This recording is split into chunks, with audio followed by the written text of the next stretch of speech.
You could be the key to helping change lives. Join a clinical trial with Nucleus Network in Minneapolis and be a part of groundbreaking research. Nucleus Network has been conducting clinical research studies for over 15 years. Right now, Nucleus Network is looking for people with moderate to severe kidney impairment to participate in their upcoming clinical studies. If eligible, your participation could help advance research of investigational medications that are being developed to treat a variety of medical conditions. Nucleus Network is offering compensation ranging from $2,000 to $7,000 for study participation time. If you or someone you know has kidney disease, check your eligibility for Nucleus Network's upcoming studies now at nucleusnetwork.com. Your participation matters. Learn more about Nucleus at nucleusnetwork.com. Again, nucleusnetwork.com.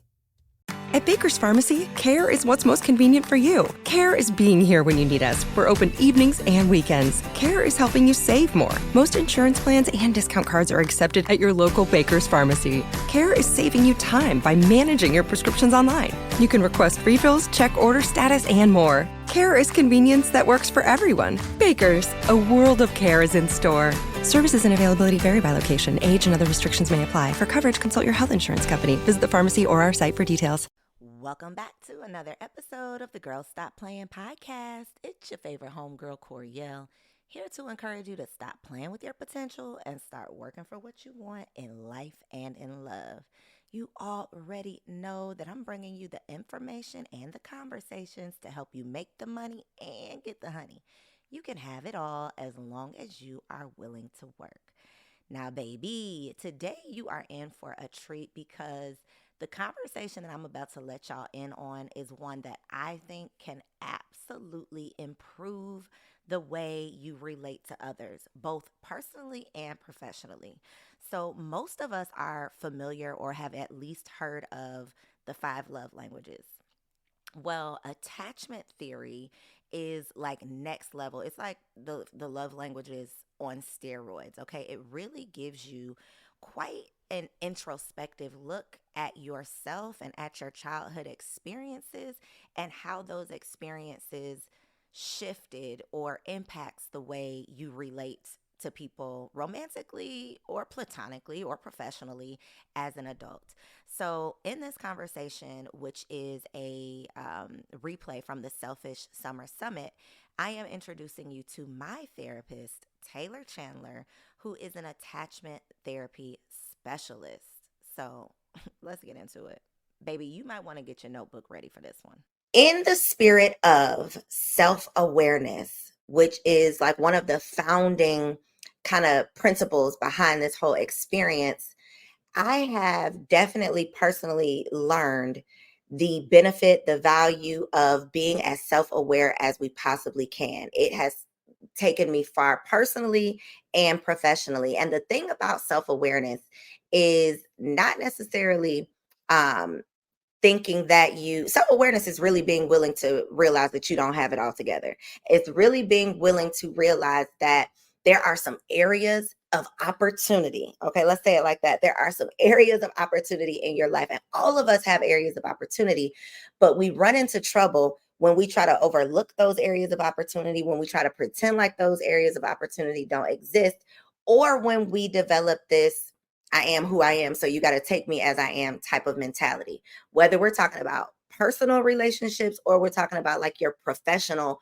partnerships, if we are not doing our part to become as self-aware as we possibly can, and not just self-aware. Step 1 is admitting you got a problem, but step 2, immediately after, you got to be willing to take accountability for those issues and then take action to work through those issues and, actively make changes. And so one of the concepts that I, recently, I would say maybe in the last 2 years, came is attachment styles and attachment theory. So most of us are familiar with the 5 love languages, right? When you get a new boo, in them first 30 days, you be sending that little text, you be sending that little quiz. Hey, boo, what's your love language? Take this little quiz. I want to learn a little bit about you.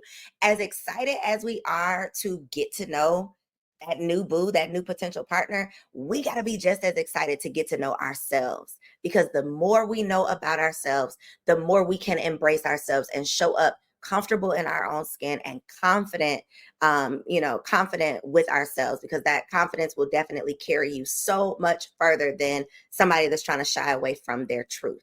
So one of the ways that we can gain more self-awareness is through learning your attachment style. Now, I am a novice when it comes to attachment styles, and most of the topics that we're talking about here at the summit, these are things that I am just familiarizing myself with and learning about. But when I learned about attachment styles, and then I started digging into how your childhood experience, like how you related to your caregivers, your parents, for most of us, how that is impacting your personal and professional relationships, like how you relate to other people. I went down a rabbit hole, y'all. I am a nerd when it comes to self-awareness. I want to know my personality type. I want to know, whether you believe in zodiac or not. I have been down the rabbit hole on my sun sign, my moon sign, my birth, what is it, the numerology stuff, like your birth, what is it, your birth number. I don't know what it is. Y'all see, I really truly am like a novice at these things, but I want to know a little bit about, as much as I possibly can, to know as much about myself as possible. So attachment styles is definitely a rabbit hole you can go down. If you have not taken the quiz yet to see where you fall in line, it is linked in your email, so you can definitely do that. If you have taken it, then this conversation is really going to be helpful for you, because you're going to be able to dig a little bit deeper into what attachment theory is. And we have an expert here to help us do just that. Now, I told y'all I called in all of my favors. Okay. I am plugging y'all with all of my people. So I am super honored to introduce y'all to my therapist. Okay. I consider her, I don't know if she considers herself this or if she claims it, but I feel like she's an attachment theory specialist. Like, she has an entire program around, attachment styles and, educating you on attachment styles. So without further ado, I am going to bring up Taylor Chandler. Welcome to the summit. Hey, y'all. I'm happy to be here. So excited to have you here. Now, I am not going to lie. I really shy away from introducing people, especially people who have a laundry list of credentials, because I don't like messing up people's stuff. I want to make sure we put some respect on your name. So please, before we get into it, go ahead and give yourself a proper introduction. Yeah, my name's Taylor Chandler. I'm a licensed marriage and family therapist. I'm also a certified health coach and transformational leadership coach. See, that was not what was going to come out of my mouth. So I'm glad I let you do that.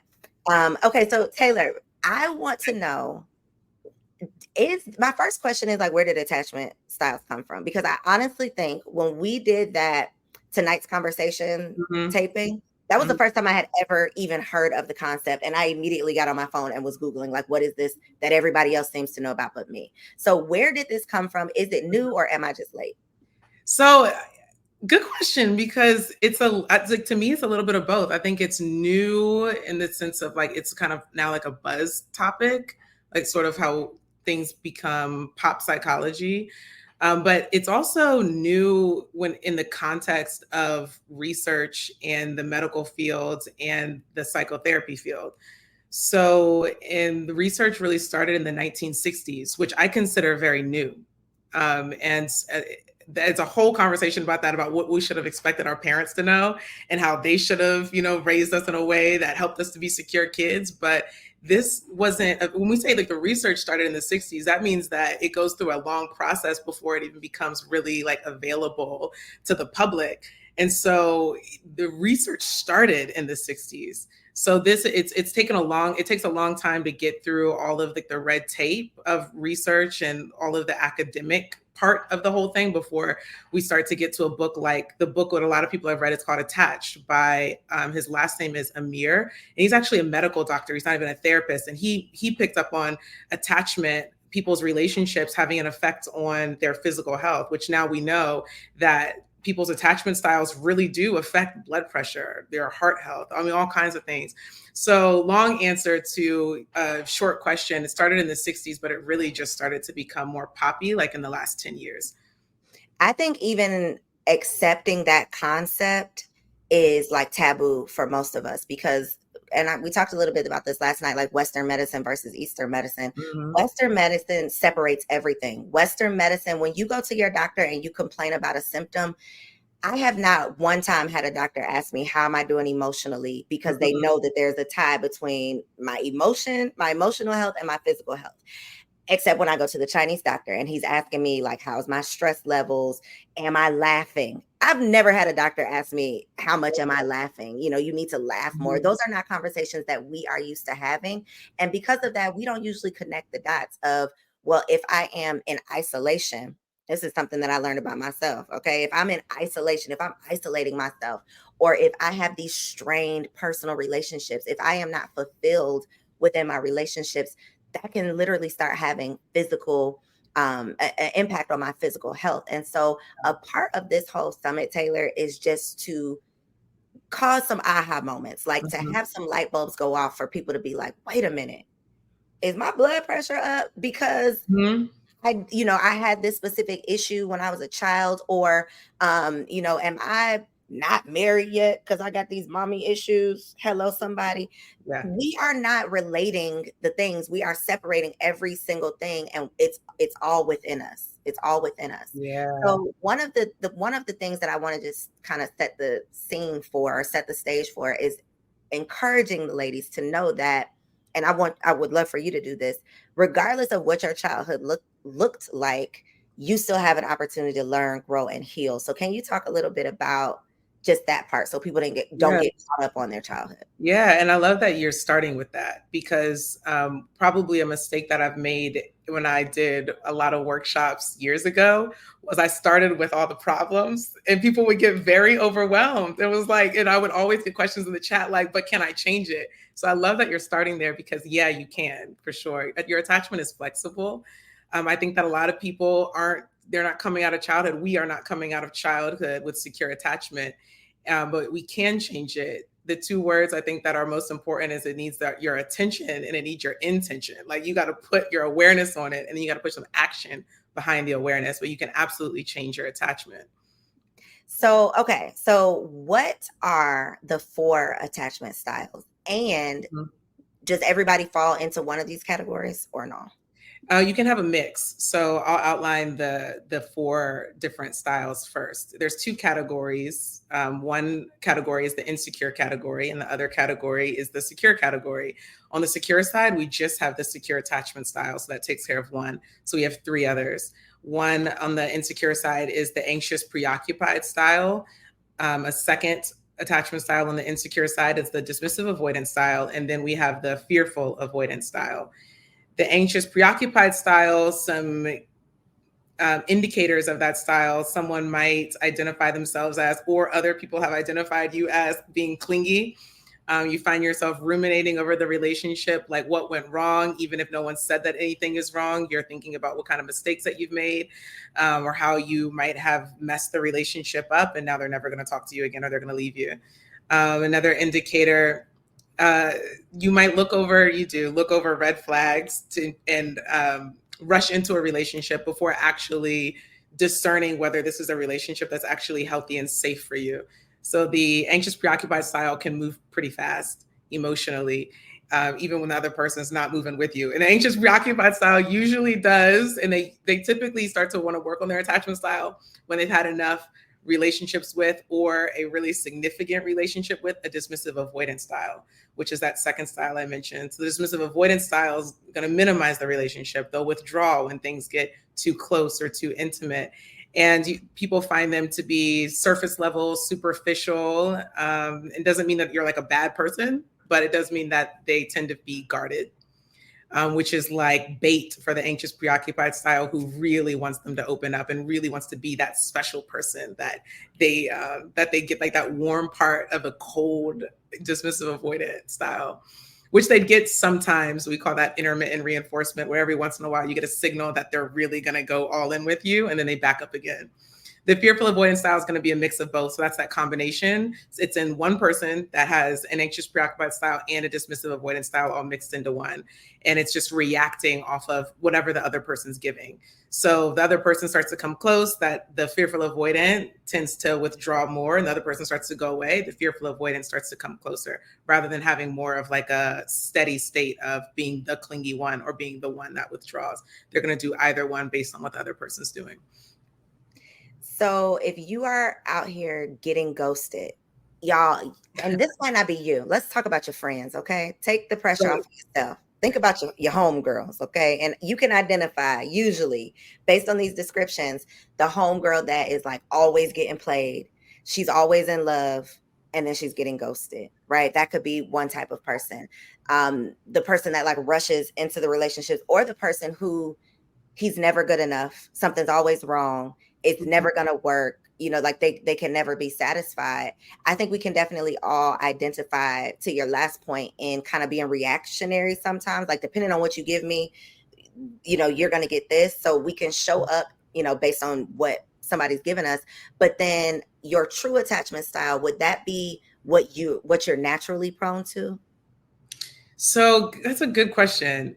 And I think it's a difficult question I think it's a difficult question to answer, because you might naturally, or regularly might be a good word, regularly be in situations that aren't very triggering. Maybe you're single, and maybe you live by yourself, and maybe you live away from family. And there's just not a whole lot of opportunities for you to get triggered. It's almost like you to think about what your attachment style is in like worst case scenarios. Like if someone is triggering you, how do you typically respond? Do you typically run out the door? Do you typically break something off before you have a conversation? Well, then I'd probably call your attachment style more avoidant.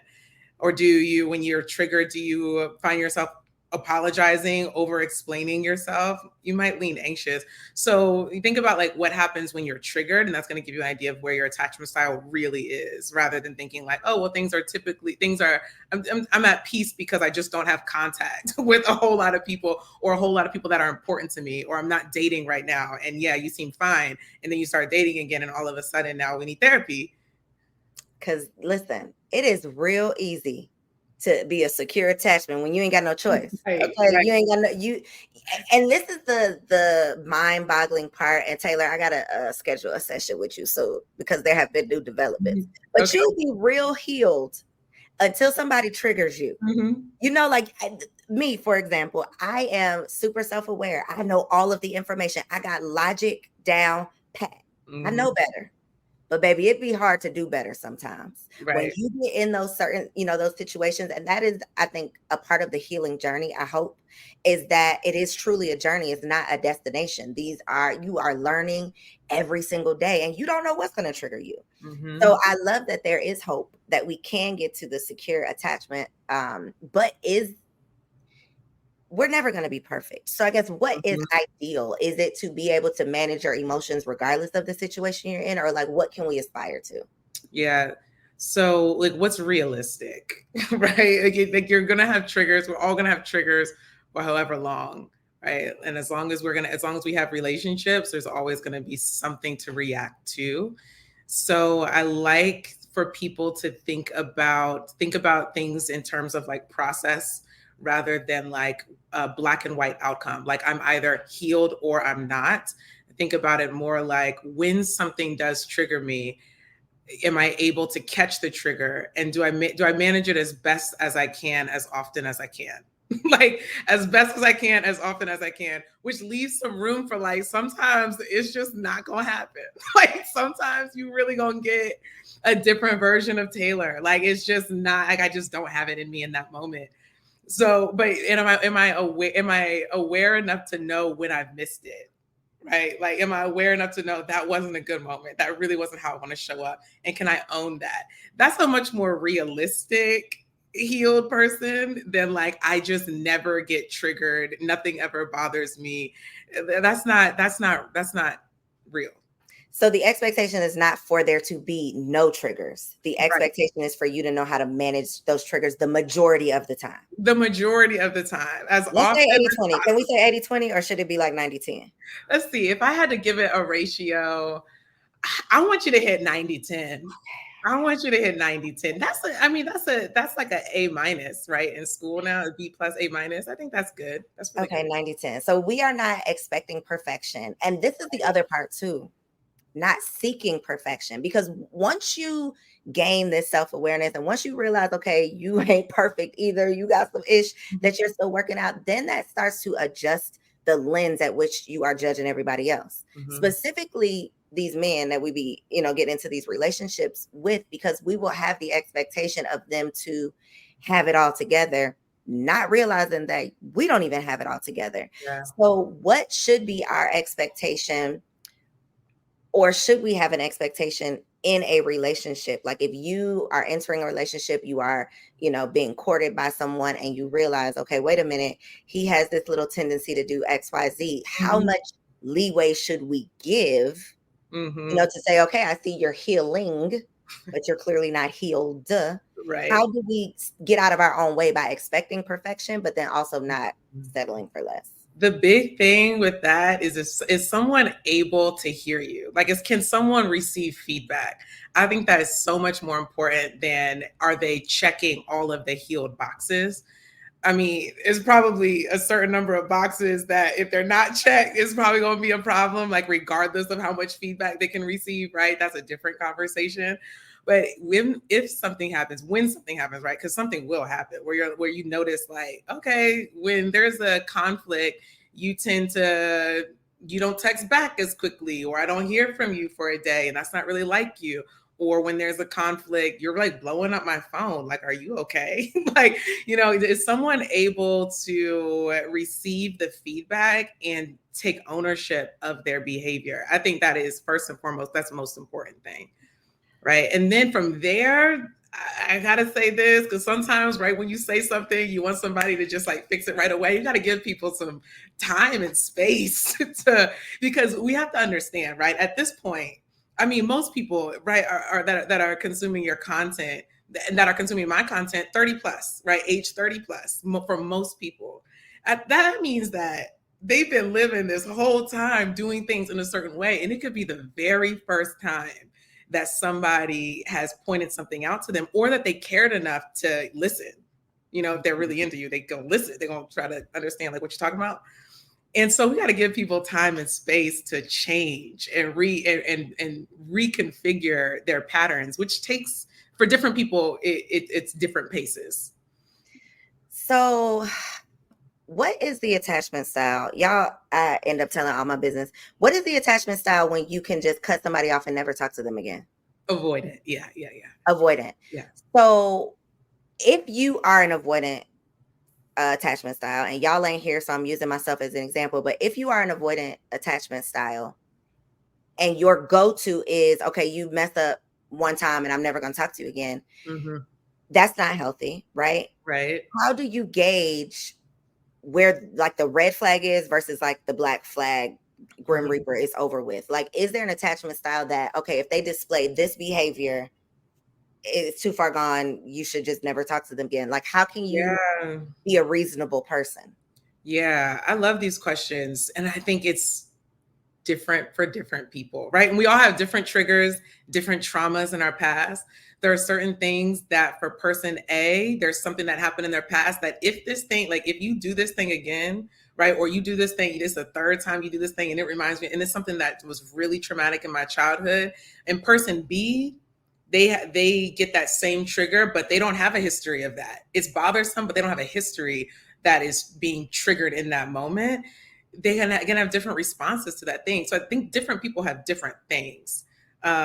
But I will try to answer the question a little bit in a more grounded way. But I do want to make space for, for you, a certain trigger might be a very different effect than on me, and vice versa. And that is okay. Now, there are certain things, if we will call it a black flag, that are like more of, let's call them like just general deal breakers. Not like we need to have a conversation about this, but like this is just not okay. We're talking about things like abuse, right? When we're talking about emotional abuse, it can be so gray, and we really don't have a lot of concrete ways to perceive that. And therefore then to measure it, to say like, well, how much of a gaslight is enough to say, how much of a ghost? How much of a ghost? Okay, how much of a minimization? How much of a denial or a dismissal? Right? Like we have different levels of tolerance for things.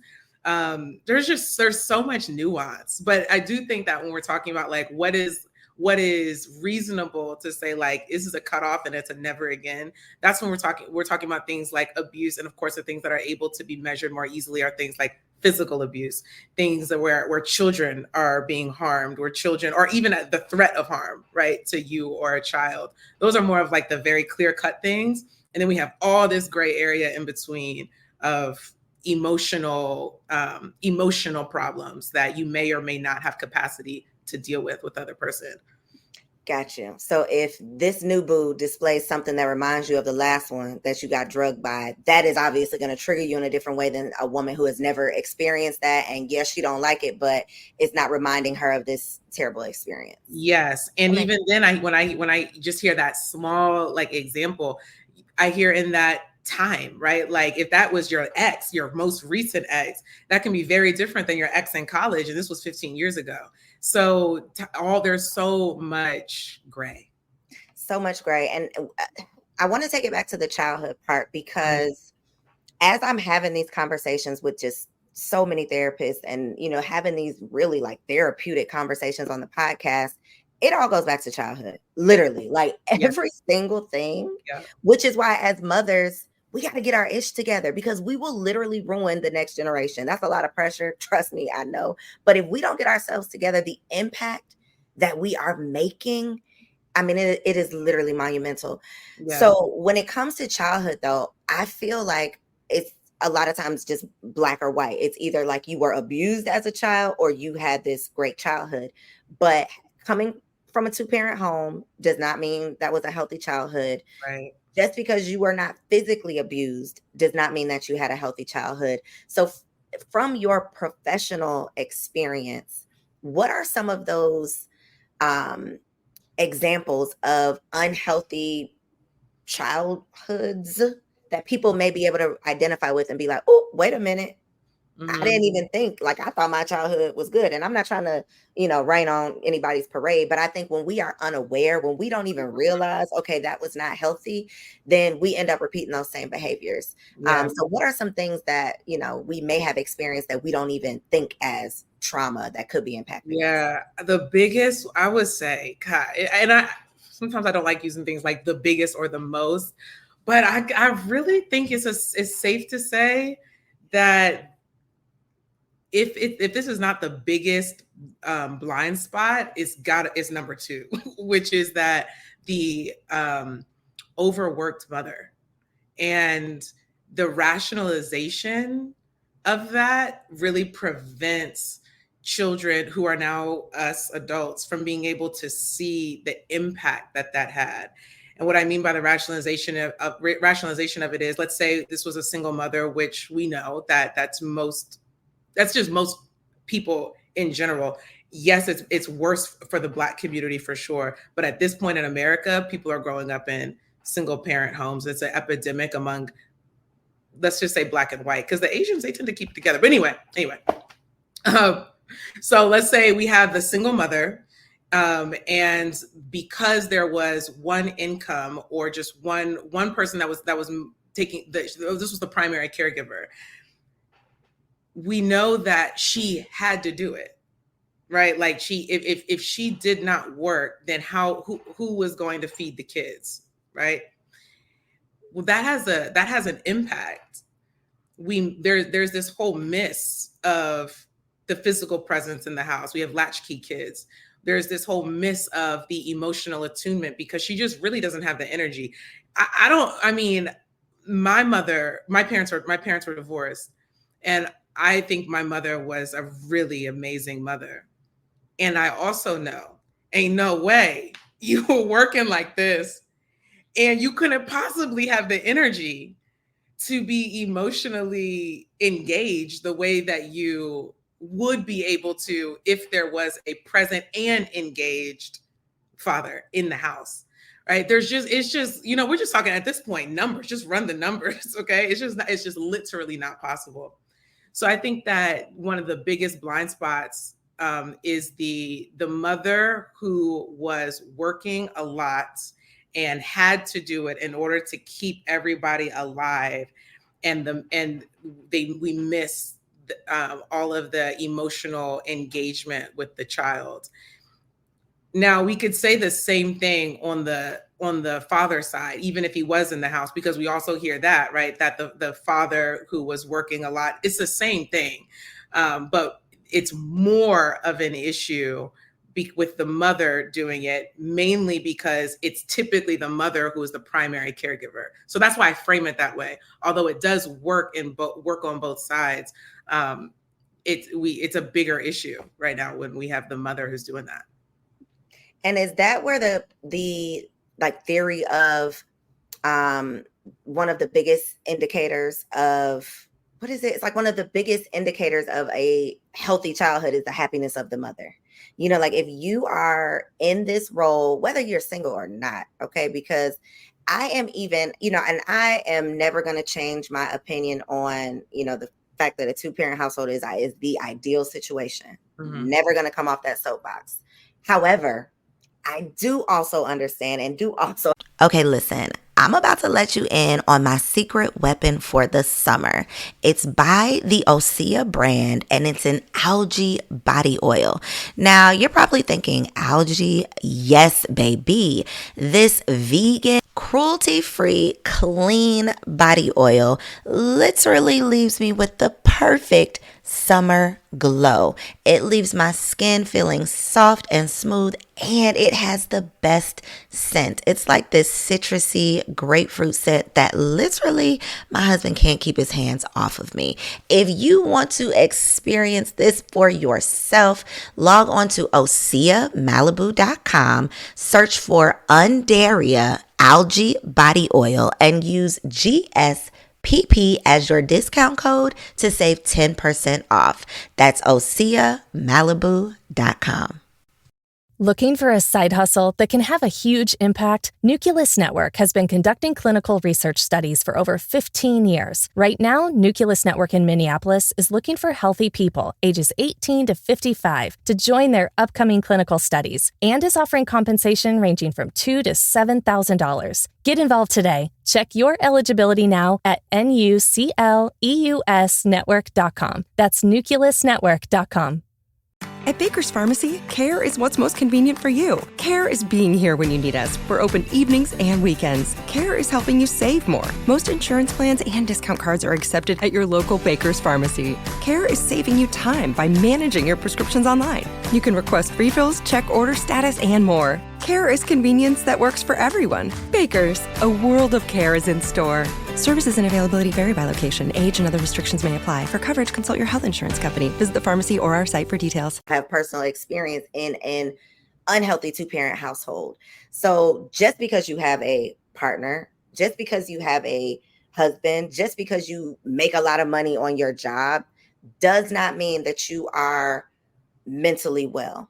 Which again, that's what this selfish summer is all about. Because baby, if you are not mentally well, you can think you're doing the best job that you possibly can, but your unhappiness is going to spread like wildfire throughout your household. It is.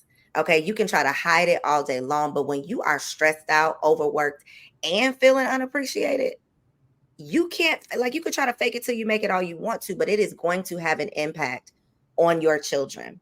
And so I think that, you know, it's just so important that we are able to look objectively as we can at ourselves as children, just so that we can really figure out like what the roots are. Mhm. Because if we are just, you know, excusing it, as you said, like minimizing it, or this is what she had to do. Yes, she did have to do it, but what was the impact of it? And Mhm. when we can see the impact of it, we can start saying, okay, well, I'm doing some of those same things because this is what I saw. Mhm. Or I'm doing the complete opposite because this is what I saw. And we can just start peeling back those layers and unpacking it. So unhealthy mothers, emotionally, is it like a lack of emotional intelligence? I think for sure our parents' generation, for the most part, they were not going to therapy. They were not doing no gentle parenting. They were not learning attachment styles. No. There's even that generational disconnect that I think is making a big impact too. Yeah, for sure. For sure. So there's just a lot of resources that we have available now. Of course, a lot more research has been done since we were kids. We have a lot more available to us. And I think that it sort of creates like this double-edged sword where we're so now empowered with this information. At the same time, it also makes us very aware of what we didn't get. And it makes us very aware of like, dang, like y'all could have done, if you would have just done this or would have just done that. And I'm definitely talking about mothers and fathers. It is a two, the kids, we got two parents, everybody got two of them, regardless of where they at. Okay. You got two of them.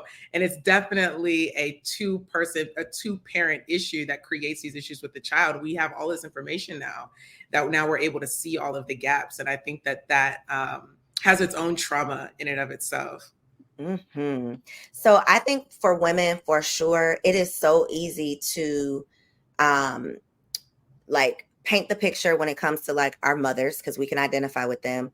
It's also easy to paint the pictures with like our men, with how we behave or relate in romantic relationships. But it wasn't until I got down this rabbit hole that I realized how your attachment style can impact your friendships or lack thereof, your professional relationships. Like if you're always having these issues with management, if you're always having these issues with female friends. So talk us through some of the other like implications that you may not have a secure attachment style.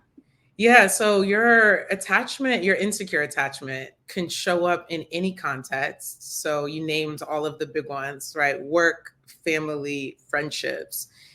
And so it's less about the context and more about and I'll explain what I mean by this. It's less about the context and who is doing what.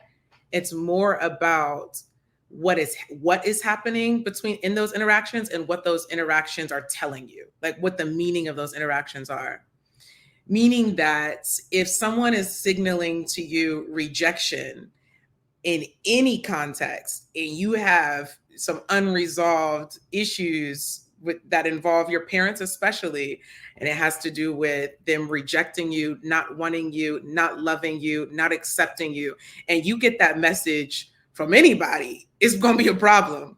Okay. We're just more likely to see this kind of stuff really flame up in really close relationships. Unfortunately, right? It's like, I wish it was with the strangers that it wouldn't be a big deal. You could pop off with them, but it's always the people who are the closest to you, your best friend, right? Like your husband, your girlfriend, whatever, like the people who are closest to you seems to flame up the most. And again, it's about the meaning of the interaction, regardless of the context. And when we're talking about insecure attachment, we're especially talking about interactions that signal to you rejection and abandonment, and that can come up anywhere. Listen, yes, it can. And it isn't until you are triggered that you're like, oh, what is triggering me? That is something one of my first therapists taught me to do, was to think about what you're thinking about. Like where, like the root of this thought, like why is this the thought that I'm having right now? Like what in me is triggered by this thing, or what did you just say? Like, how did I internalize that so that I can understand why I just went from 0 to 100 real quick when this was not even that? Like, this was not even that big of a deal, but something in me remembered something that happened, when I was 4 years old or whatever. But again, if we are not aware enough to recognize that, okay, my heart is beating fast, or I'm getting warm, or I'm getting whatever that feeling is for you, if we are not able to recognize it, we're not going to be able to change it. Somebody said we got to talk about the issues with management, and I don't know, spirit must have just dropped that, into my spirit to say. But I do think that Black women get a bad rap anyway about having attitudes and not being able to work together and just all of the things. But I do think that and for anybody, but I don't know everybody, I just know Black women. But I think that there's triggers, there's things that trigger us. There's these attachment styles that could be impacting why we have this attitude, or why we are snappy, or why we, got to come back at you because we feel threatened, or we feel judged, or we feel whatever. So what are some ways that this could be showing up at work and you don't even realize it? You just think you just having all these problems at every single job. It reminds me of Amanda Seales, but I don't want to get into that. I don't want to I do not want to get into that. Listen, you open that can of worms, though. I think, and this is a safe space, y'all. Don't screen record this. Don't send this to no blogs. But listen, me being in therapy, and you know, I'm a real rabbit hole kind of girl. All I kept taking away from everything, all the interviews, is like, where is the self-awareness? Where is the accountability? It cannot be everybody else. And if it is everybody else, what is it that what is your energy giving to these people? Why is everybody having this reaction to you? Is that what you got from it? Yeah, in short, yeah. It's very, and I don't even like using this word. I don't like that she's labeled as like a victim Olympic winner, you know, gold medalist. But honestly, is there a better example? I don't know. I don't know if there's a better example, right? Like it's really giving blind. Like it's just very, it's a lot of blame shifting. I would love to hear her talk about her part, but when every single story has nothing to do with you, you just happen to be there, and you always not only do you happen to be in the peripheral, you the target every single time. Something right, Amanda? I would love to talk to you. Something's not right, and at some point you have to say, what is it about me? Gotta be something that is making you have this reaction, or is making me triggered in a way that I have to give you this energy, something. But this is the thing, y'all. We can sit back here and we can watch Amanda Seales because she is, you know, a celebrity. We all have heard this. Most of us have seen these interviews. But 9 times out of 10, we are doing something in our day-to-day lives that we are not aware of. Yeah. That somebody has a perspective about us as well that we are not aware of. And I remember, Taylor, even asking you, like, before we were working together in this way, how did I show up? Like, when I walked into the room, what was your perception of me? Because I want to know. I want to know the energy that I give off. I know I got a stank face, a resting bitch face. I got to fix it. But I'm aware enough to know that these are things that I got to work on. Some of us, we ain't seeing it. We don't want to hear about it. And we're going to be Amanda Seales to the day we die because it's everybody else and not us. So save us, Taylor. How can we not be that? I want better for us. You know, I think that, and I was actually, before we got on here, I thought about that. I thought about how every morning on tonight's conversations, we were in the same room, like, right in the morning, we're in the same room. And you just even asking how you came off just speaks volumes, right? For anybody to even be willing to wonder, like, how is this coming off? Like, how do I sound? Checking in with people in our conversations, like after we say something, right? And not just bulldozing them maybe with our observations or with our conflict or with our comments or our critiques, but really pausing and asking, like, how does that sound to you?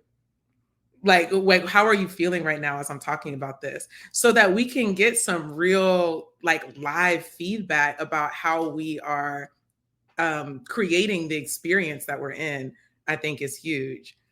I'm thinking, are we talking about management too? Well, the lack of self-awareness, because these issues, this attachment, and all of this stems back to your attachment style, right? In your childhood and all of the issues, the traumas, responses. But how can this be showing up in other ways and we don't even realize it? Yeah. I think that if we don't get, let's tie it all together. If we're not getting feedback, we just won't know. So we got to be willing to ask, right? And we got to be around people that we trust to actually tell us. I mean, I wish that people had told me earlier how I was coming off. I really do. Now, I was also not asking, okay? Because I thought I was good. I really thought I was good before I was good. And so if I don't ask the question, and you also don't have people who are bold enough to just tell you, then we really have that. I don't know, some of y'all might have seen, there's like quadrants of self-awareness. We have a blind spot where not only I don't know, literally, I don't know what I don't know. And that's a really big problem. So I got to be open to feedback. It can be coming out. Our attachment style is coming out of course in conflict. So if you are getting these, if people are not inviting you to the work happy hours, okay, if every time you go into the break room, they leave, there's probably something that you're giving that's helping to create that experience, right? Like if people are trying to give you, they used to give you feedback and then they stopped, like, and things are not okay, things are off. So there's so many different ways that our insecurities can manifest and create experiences at work or in friendships. But I guess like the bottom line is there's going to be breakdown, regardless of how it manifests.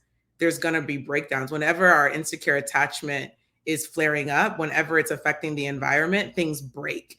Communication breaks down, friendships or relationships break. So if you're having strings of disconnections and ruptures, there's likely something that you're giving. Okay. It's not about it's all on you, but some of it's on you that could help to mend those relationships. Listen, when I got out of an abusive relationship, and I don't even know how I had this level of awareness at 25 years old, now that I'm almost 40 and 25 seems so young. But my literal next thought after I like picked myself up off the floor was, what kind of mental state was I in to even attract this person? Mm-hmm. What kind of mental state was I in to even think that this was okay for this long of a time? And it was only 8 months, but for me to even be okay for 8 minutes in this situation, there was something wrong with me. And I need to be able to figure that out so that I don't ever attract a similar situation. You And have I a think curious mind. Like a lot of people are not asking themselves that question. Look, you're not going to drag me twice, not for the same reason. You know, like I don't want to learn the same lesson twice. Lord Jesus, please, just one time, teach me the whole lesson so that I can take this awareness and win. Like, I don't want to get myself into the same mess again and again and again. But so many people don't, they just get caught up in the situation of what happened to them versus how did you even get here? Why did you even know this person? How did this person even get your, like really figuring out like, what were you going through that made you think that this was okay? So my last question about the work part, and if y'all have questions about attachment styles, drop them in the chat. But you mentioned if they're not inviting you to the happy hour. One thing that, again, I'm going to say about myself, and I know this is the case for a lot of Black girls too, because I be seeing y'all talking about it on TikTok. What is the attachment style when you don't want to go to none of the happy hours? You don't want to hang out. You don't want to be at the water cooler. Like you leaving when you're done working. Yeah, it's not always like some kind of deep issue with you, right? Like it might be just a level of self-awareness. Like those just aren't my people. Okay. Like, and when I say my people, I'm talking about people who like you would really want to hang out with, people who you would be friendly with, people who you like, you have the same interests, values, life goals, that kind of thing. That's what I mean when I say my people. Okay. But if you're always avoiding, if you are being an introvert be an avoidant? Could an introvert be an avoidant? Avoidant and introvert are different. So they can be the same, but they're not necessarily the same. Okay. Right. Like so I had a client like now, like maybe 2 years ago, who I thought put it in a really simple way. She was like, I feel like the difference between introversion and avoidant is like, am I going into my room and closing the door and reading this book because I really want to read the book? Or am I going into my room and closing the door and reading the book because I'm so uncomfortable that I have to escape? And I think that was a really just simple way to like easily see the distinction. Like, are you not accepting the invitation because you have an awareness that says I'm just not honestly not gonna have a good time. Like, I don't really get along with these people just for like some real basic reasons. Like, I just really don't want to hang out with you. Or I'm tired. Like, that is very different than I'm afraid that if I go and they see me outside of a meeting, like I'm going to say something stupid and they're not going to like me anymore. I'm afraid that if they really see me up close, that like it'll ruin something at work. I'll say something that that isn't okay. They're gonna notice something about me that I'm insecure about. That's very different than like, well, I have a presentation tomorrow, so I'm not gonna go to the happy hour. Right. Yeah. So really like reflecting on why am I, and I think you've said this in different ways already tonight, like really, what is this decision about? Like, what is my motivation to go into my room and read the book and close the door? Like, what is that really about? Is that a genuine, authentic, coming from a genuine, authentic, I think an empowered place, or is it coming from a place of fear? That's a good way to determine, like, is this an insecurity at work, or is this a genuine, like, Taylor decision? Is this a Coriel decision? I think that's a really good question to ask yourself for the single ladies. Okay. For the single ladies who desire a relationship, are you sitting at home every weekend because you truly want to catch up on that show? Or are you sitting at home every weekend because you are avoiding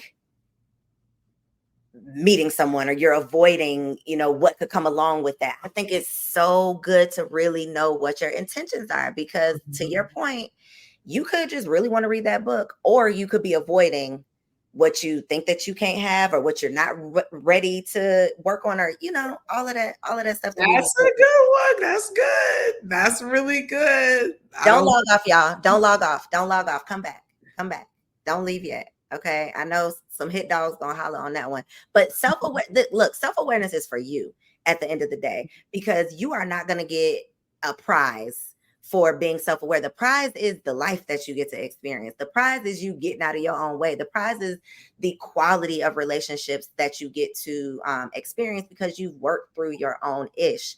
Now, therapy, talk therapy and all types of therapy can be super helpful in terms of healing and getting to a secure attachment. But another part of the reason and motivation behind this summit and these sessions specifically is because everybody can't afford a therapist. Everybody doesn't have the time or the resources to, sit down one-on-one with a therapist. So what are some tools for people who are not at the place right now where they can come and work with Taylor, even though, y'all can follow her on Instagram and go work with Taylor. She has a whole program on attachment style. So I do want you to share that in just a second. But what are any other like hacks, resources, books, podcasts, anything that they can like just start tapping into to start working on themselves? Yeah. So lots of things that you can do before going to therapy, or if now is just not a good time. And also, I recommend you might have already predetermined for yourself that you don't have the funds to do therapy. And I would recommend that you reach out anyway. Sometimes therapists, even if they don't take insurance, sometimes they're able to adjust, or they have set aside a certain number of hours that they'll do for less. I'm not guaranteeing that with nobody. And I'm also saying that it also doesn't hurt to ask, right? So before you kind of count yourself out because of money, at least like get tapped into somebody, get connected with somebody, have a consult, get their perspective. You can get a free 20 minutes or 30 minutes with plenty of therapists that can give you some, hopefully give you some direction based on what you really need as an individual, because podcasts and Instagram accounts and things, they don't know you. And so it's really important to get connected with somebody, because although there is a way to, for example, like heal your attachment, there are certain things about each individual that need certain types of attention. So I just recommend getting in touch with somebody and really sharing about you as an individual. Angie, thanks for following on the podcast. I have a podcast called Boundaries and Grace. There is tons. I have like 115 episodes right now or something like that. Is so much information about attachment on my podcast. So that's on Apple, Spotify, and the most recent season is on YouTube. The ones that are specific, like really about attachment, are going to have them in the title. Are going to have attachment things in the title. A lot of things about emotional intelligence and stuff. So podcasts are great. Some things that you can do, like some practices that you can do right now, aside from listening to podcasts or finding good Instagram accounts, is journaling. Journaling is so underrated. Okay. Journaling is so underrated, and journaling with a feelings wheel. Okay. The feelings wheel. Okay. The feelings If you didn't mention the feelings wheel, I was going to mention the feelings wheel. Look, because people sigh when you were sighing when you see the feelings wheel, but that may be helping. Okay. It helps you to really like put words to your feelings, and not just these surface level feelings that I be thinking. Yes. I mean, I was just reading an article right here in Psychology Today. I have it right in front of me. There's a term called emotional granularity, and it's about being specific, like grains, being really specific, not just I'm sad, not just I'm upset, but are you disappointed? Do you feel betrayed? Are you feeling, do you feel rage? Right? Are you happy, or are you excited? Do you feel shocked? Are you confused? Like, so there's some really specific emotions that you're going to see on the feelings wheel. And it helps us to be able to identify literally what's going on with us internally. Not only does it give us language, but you all might have heard the cliche phrase, if you can name it, you can tame it. And it sounds kind of corny, but it's actually, there's research behind this, that if you can name it, it helps us to be able to then strategize on how to resolve it. But if I don't know what it is, I don't know what to do about it. So the feelings wheel, I mean, when I first when I was becoming a therapist and I had to do, like, we had to do group therapy and stuff, I was a terrible client. I was like, this is so lame. I'm not doing a feelings wheel. Like, I don't need that. But I mean, and I was so arrogant. And I love the feelings wheel. I love it for myself. And I love it for my clients. And the research really does tell us that it helps us even in the naming of it, in the looking at the feelings wheel and choosing a word, that in and of itself helps to decrease anxiety and stress. So y'all get on that feelings wheel. You can just Google it. Okay. I use the Calm feelings wheel. I've heard of like the Calm app. So that's the one I like. I like the colors on it, but they're just online. You just click. I mean, you can put it on your phone. You can print it out, stick it in your journal.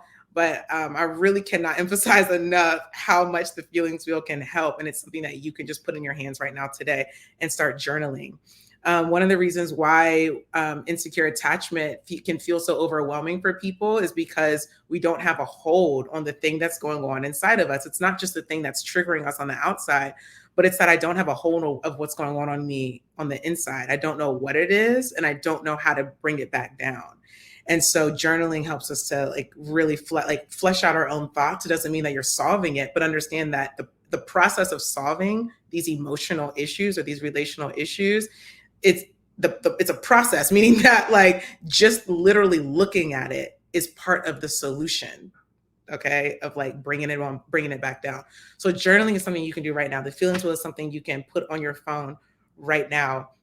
Another thing you can do that's a bit more something that I think you can do, but I would also recommend that if you do it, that you talk about it with a therapist when you can. But it will help you to bring some awareness to like some of these attachment issues that you have attachment issues right now, but you're not sure where they came from. Give yourself some time to think about 3 to 5 core experiences from childhood. We talked about childhood a lot tonight. 3 to 5 core experiences from childhood. What happened? What did you think? What were you thinking when it happened? And what did you feel when it was happening? It's so simple, but it's so powerful. What happened? What was I thinking when it happened? And how did it feel when it happened? Okay. And do that for like 3 to 5 experiences. And these are things that you've likely thought about before, like memories that you don't know, like why it comes up. It might be being like dreams or even nightmares that you have, literally when you're sleeping.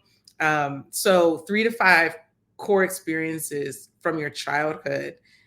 What happened? What was I thinking when it happened? And how did it feel when it happened? That in and of itself is healing, right? That's what we all like this like self-validation thing, right? Like we know that we're not supposed to be getting validation from other people. And part of the reason why we have anxious attachment especially is when we're wanting to get validation through someone else. But even just going through this process of reflecting, it's me validating myself that this was important and this hurt, or this was important and it confused me. And that in and of itself is part of this healing process. So that's something that you can do like right now. You'll probably see some themes of like that rejection and abandonment. Understand that just writing it isn't the whole solve of it, but it is a step forward in just validating that it's something that needs attention. And then that's something that it gives you a good starting point when you're working with a therapist. So for people who are interested in your program, Attached, who is it for? Like, who would be a good person that is like, do they have to have this certain level of awareness or be in a certain, season? Like, who would be a good person?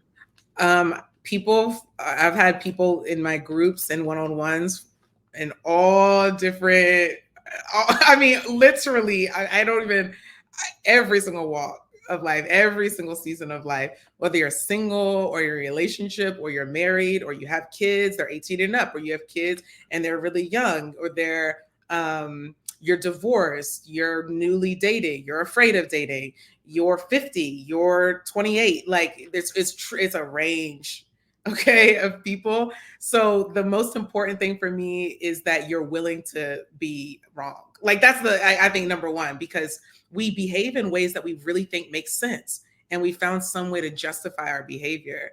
And so if we really want something to change, we have to be willing to look at our things in the way that we've been behaving and thinking and think there might be a different way. There might be a different way to be, might be a different way to think. These conclusions that I've drawn might not be the only way to look at this. And that's the most important thing is just being open. So I am Taylor Chandler on Instagram. Make sure y'all follow her, stay connected so you can learn more about the program, but she is always dropping gems. So stay connected. Taylor, I appreciate you as always. Thank you so, so much for spending your Monday with us. Thank you for being a part of the summit. Thanks for having me. Bye, Coriel. Yes, yes, yes. All right, y'all. Listen, we have made it to the end of day 2. Drop an emoji in the chat. Let me know just how hurt your feelings are, how snatched your edges are. Okay. When it comes to truly investing in yourself, self-awareness has to be part of it. Okay. You can't just be investing in yourself to look good. If the inside does not match the outside, then you are wasting your time. And one of the ways that we can truly start living the life that God created us to live is to get over our ish so that we can start walking into our next season. Okay, we can't go into that new season with all this old ish. So we got to be willing to unpack these bags, leave that baggage behind so that we can step into our blessings. I believe that there are blessings out there with your name on them, baby. But in order for you to get in position, you got to get prepared. And part of that preparation is just showing up for yourself. Showing up for yourself, learning as much as you possibly can about yourself, getting curious about yourself. And then start making some changes, start making some shifts. It's not going to happen overnight, but just you being here. Y'all, just you still being here at the very last minute shows your commitment and really shows that you are ready to make a change. Something is shifting in the atmosphere, y'all. Okay. I love y'all. Thank you for being here. If you missed any part of tonight, this same link will bring you back to the replay so you can watch it again and again and again. If you have not taken the attachment styles quiz, at this point, you probably have an idea of where you fall in line, but still take the quiz. It's short and sweet and will help just provide you with a little bit more awareness. You could be the key to helping change lives. Join a clinical trial with Nucleus Network in Minneapolis and be a part of groundbreaking research. Nucleus Network has been conducting clinical research studies for over 15 years. Right now, Nucleus Network is looking for people with moderate to severe kidney impairment to participate in their upcoming clinical studies. If eligible, your participation could help advance research of investigational medications that are being developed to treat a variety of medical conditions. Nucleus Network is offering compensation ranging from $2,000 to $7,000 for study participation time. If you or someone you know has kidney disease, check your eligibility for Nucleus Network's upcoming studies now at nucleusnetwork.com. Your participation matters. Learn more about Nucleus at nucleusnetwork.com. Again, nucleusnetwork.com. At Baker's Pharmacy, care is what's most convenient for you. Care is being here when you need us. We're open evenings and weekends. Care is helping you save more. Most insurance plans and discount cards are accepted at your local Baker's Pharmacy. Care is saving you time by managing your prescriptions online. You can request refills, check order status, and more. Care is convenience that works for everyone. Baker's, a world of care is in store. Services and availability vary by location. Age and other restrictions may apply. For coverage, consult your health insurance company. Visit the pharmacy or our site for details.